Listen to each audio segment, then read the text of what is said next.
July, hot Saturday night. A couple cans on cool and the needle on full in a countryside. Yeah, hot little playlist of your favorite songs. When I get you climbing up in the cab of this truck, yeah, you know it's on, know it's on. Are you inside of these lanes you've never seen? Keeping it up behind the highway. Ooh, baby, you and me, just running that crazy. Flying high, living careless, on the edge of wild and reckless. Hold on tight, I'm about to show you one hell of a night.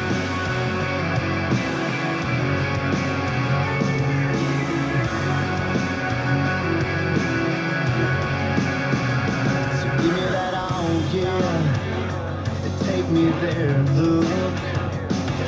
I'm a sucker for your kiss, wanna steal them from your lips, baby, like a truck. A foot heavy on the floorboard, everywhere we go.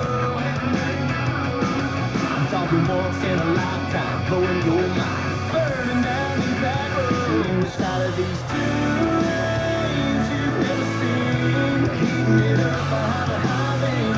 Ooh, baby, you and me, just running that crazy, flying high, living careless, on the edge of wild and reckless. Hold on tight, I'm about to show you one hell of a night.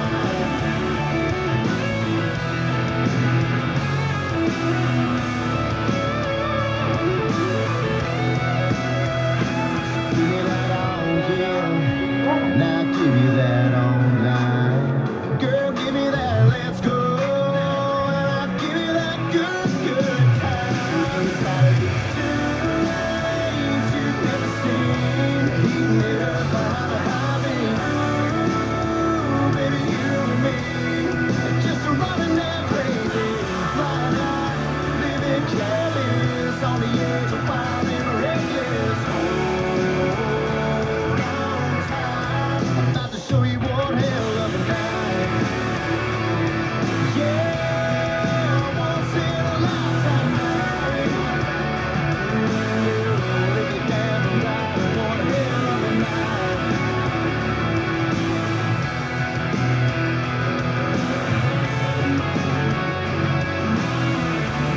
I'm about to show you one hell of a night. KKGO HD1 Los Angeles, Orange County at GoCountry105.com and available on the iHeartRadio app. Go Country 105. Welcome to Tuned In with Mike Johnson, a public service of Mount Wilson FM Broadcasters and Global Jazz Incorporated. Now, here's Mike. Thank you, Al Verdi, and good morning, everybody. Welcome to Tuned In from Mount Wilson FM Broadcasters and Global Jazz Incorporated. Our topic this morning is unfortunately something that many people in our audience are familiar with, myself included, and that is consumer debt and getting rid of that debt and how that can actually help your whole physical being. My guest this morning is Michael Taggart. He is the co-founder of DebtReliefCenter.org. It's an organization who educates people on many aspects of debt and gives them a plan to overcome it. Michael, good morning. Good morning, Mike. Thank you for having me on. Thanks for being with us. You know, debt is something that can just get out of hand real quick, and sometimes it's situations that happen because of illness or some other medical situation.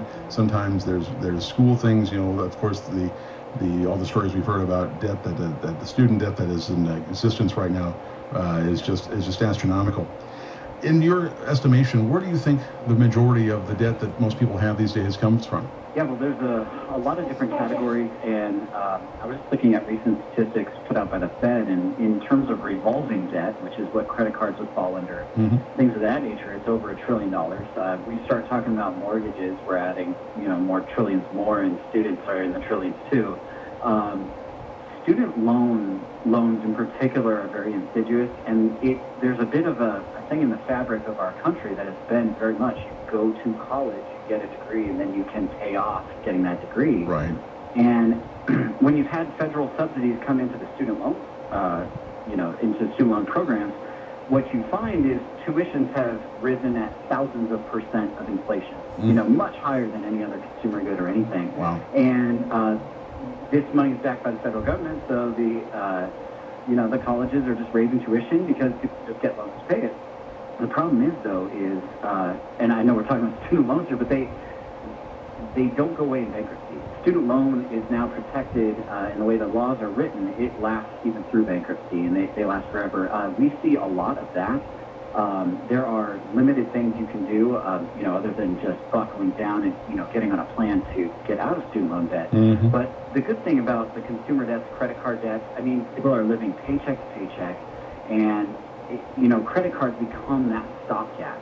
And the tough thing about those is if you're not paying them off each month, these are things that carry a high risk for the bank. They're totally unsecured, so they have a very high interest rate. And there's been a whole game played by the credit card companies of late fees and penalties and things to keep you paying those minimums and, be on the 30-year payment plan for, you end up paying $1,700 for a $500 purchase over the years. But the good thing about things like credit cards and even auto loans and other things is you can renegotiate these things, restructure them, and kind of our whole mission is to help show people a path and be a guide. Everyone's personal financial situation is unique. Sure. But if they do have credit card debt or other debts that we can work with, is get them on a plan for everything and then speed up certain parts of their debt and let them know this is beatable. You can definitely do this. Bankruptcy does not have to be the only option. You can catch this ahead of time. People get into debt situations, we say like sometimes no fault of their own. There are medical crises, income crises that happen in families all the time. And some in your control and some not. And I was there myself. I'm a graduate of the very programs that we help try to get people on. And I had an income crisis in between jobs and starting a company, and credit cards were the way I was buying groceries, and covering the gap. And, that can get to a point where then you just can't even keep up with the minimums, and that's where it starts to become a crisis. Budgeting is, of course, so important, and of course, as wages have gone up, I believe minimum wage is now $15 an hour. If not, it's in that neighborhood. it is rising. Yeah, but as minimum wages have risen through the years, it is, of course, we've seen other things rise in price, and unfortunately, rents and that sort of thing, mortgages are so high that even as if you're of an age, and I'm not going to tell you how old I am, but if you're of an age, you remember the time where you could actually have two people working at minimum wage jobs and having an apartment and paying their bills, and life was fine. But it's just, unfortunately, we're just not there anymore, are we? Yeah, no, we're definitely not. I live just north of Los Angeles. I was born and raised around this area, and man, the cost of living is just astronomical. Sure. And now that I'm raising a family myself and doing it, just the strain of it is unbelievable in areas of the country like that. And the truth is, other areas with lower cost of living tend to have lower wages, so they have just as much of a problem. But yeah, it's becoming tougher and tougher. The rat race of that hamster wheel, you just feel like you're running faster but not getting anywhere. And so people can, fall into it or, get into debt and have the plans to pay it off, and some things change in their life, and all of a sudden they're caught behind the eight ball. And it can be a real tough. There's a study that I saw that said 40% of Americans are sort of like one bad thing happening to their car from being behind the eight ball. One $400 something going wrong with their car, a brake job, the tires, whatever it might be, from sort of being behind the eight ball. It's a lot of people, 40%. Yeah, it's so high every time, and I've tracked that number over time, and I may be off a few points. I'm just trying to remember from time to time, but sure. It really is. And in the United States, in general, our culture is not a culture of safety. Our economy has been built in a lot of ways on debt. If you can finance it, you can afford it. That's been phrases said throughout, and it's been a long time since the Great Depression, and in an era where people were very wary of banks and loans and debt of any kind because they saw extreme downside. So more and more our businesses, if you think about the amount of businesses too that rely on financing for people to buy furniture and buy cars, it's ever present in our lives everywhere, and it's not necessarily the right thing for people to just opt in and go with normal. You can opt out of that whole thing and start, paying cash for everything and doing, living the way your grandma would live. And it's a much better thing, like you touched on the beginning, not just for your wallet, but for your health. Yeah, and that's a point we're going to get to here in a moment. My guest is Michael Taggart. He is the co-founder of DebtReliefCenter.org, and this is Tuned In from Mount Wilson FM Broadcasters and Global Jazz Incorporated. Debt is our topic this morning. Michael, we saw a study here come out recently that's very fascinating. The subject is getting rid of debt may actually make your brain work better. Are you familiar with this? Yes. I saw this study recently. I believe it's out of a group out of Singapore. They did a research study, and they took 200 low-income people that had debt, and what they did is it's a little bit different than these people working themselves out and paying debt on their own. Right. But they actually paid off portions of their debt in different cohorts and tracked people over time. And what they were doing is trying to track psychologically what was the difference. And what they found, they came to an interesting result where they found that having less debt and some of these things paid off in these people's lives increased cognitive function, logical reasoning and things like that. 76%, which is a huge increase, and lowered things like anxiety 28%, and lowered impulsivity 25%.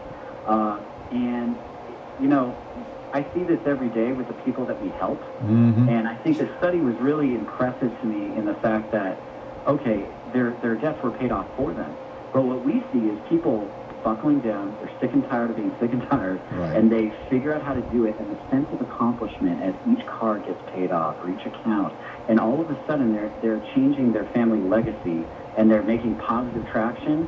When you get to the point where now you don't have a debt payment in the world, all of a sudden it's hard to explain the feeling, but you look at the future a different way, so it makes so much sense why anxiety drops so much and depression is lowered. It's because these things debt can consume your headspace, and it also sucks away your income, a portion of your income every single month. And when it's just that thing nagging at the back of your head, once you kick it to the curb, all of a sudden a whole new world opens up in front of you. And so this study was very fascinating. It was really neat to look at the data on that, how they quantified it, and they looked and saw that the actual improvement in brain function continued. It wasn't just a one-shot thing. It actually continued, especially as people worked out of debt on their own. I mean, if you think about it, it makes all the sense in the world. I mean, if you're under stress because of the debt and you can eliminate the debt, it would just help your entire well-being. It's amazing to think, though, that when we talked about so many people who are just having the car blow up type of thing away from being in trouble. So much of our debt that we have in this country, and I guess globally in general, is based upon what we think we need as consumers, the things we want as consumers. Trying to find that fine balance between what you need and what you want, that's the key, isn't it? It certainly is. When you buckle down and you get on a budget and give every dollar, a name and a mission ahead of time, all of a sudden those things that you thought you needed, you realize I probably do without that. And as you change your perspective, and then you also realize those things, they give momentary pleasure or momentary contentment, but it doesn't last. And then you're just always going to the next thing. So once you start taking control of your financial life, and especially if you're in debt, saying, you know what, I'm doing this. I'm getting out of debt and kicking it to the curb.